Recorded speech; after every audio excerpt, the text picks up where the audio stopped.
For today's video mga ka-judger ay tuturuan ko kayo kung paano i-repair ang warak na burner. Ito mga ka-judger, itong labasan ng apoy nito mga ka-judger, wala na, sira na. Bago lang ito mga ka-judger, 2 months pa lang ito binili ko, pero sira na siya agad kasi yero lang siya, hindi siya yung solid na bakal. Ngayon mga ka-judger, tuturuan ko kayo paano siya i-repair. Ayan, susindihan na muna natin yung apoy kung di ba siya kalat or sira na ba. Ayan mga ka-judger, sira na yung apoy niya.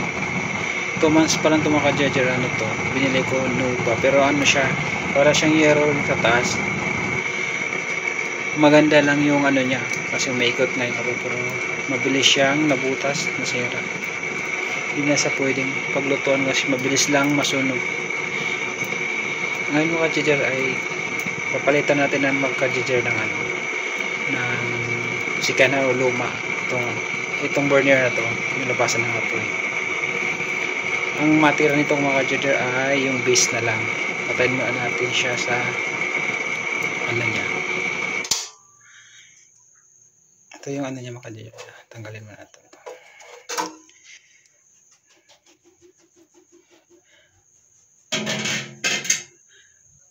Tapos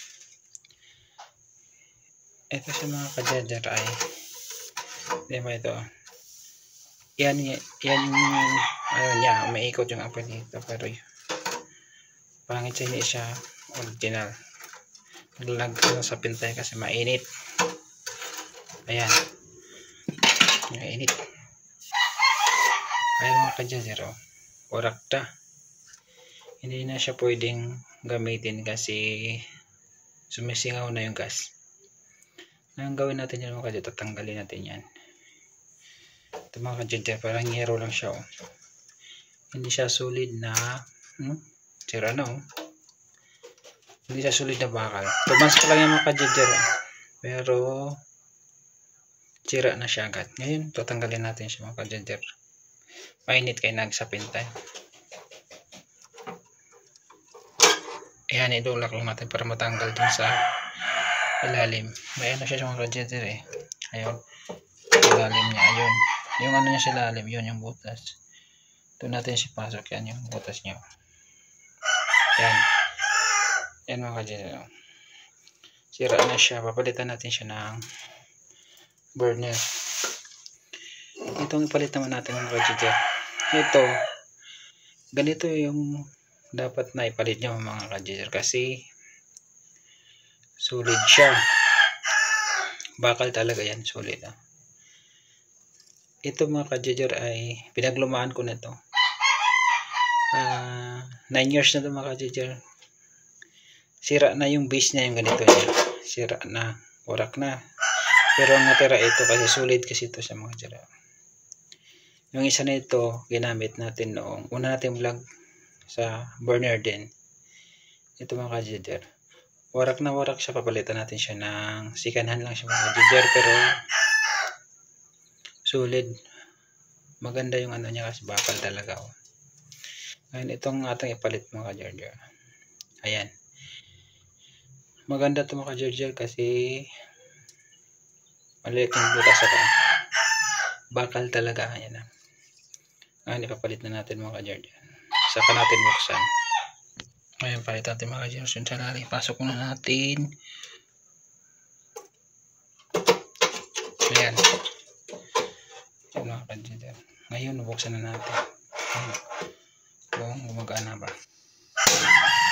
Ayan mga ka-judger, gumagana na siya, maayos na.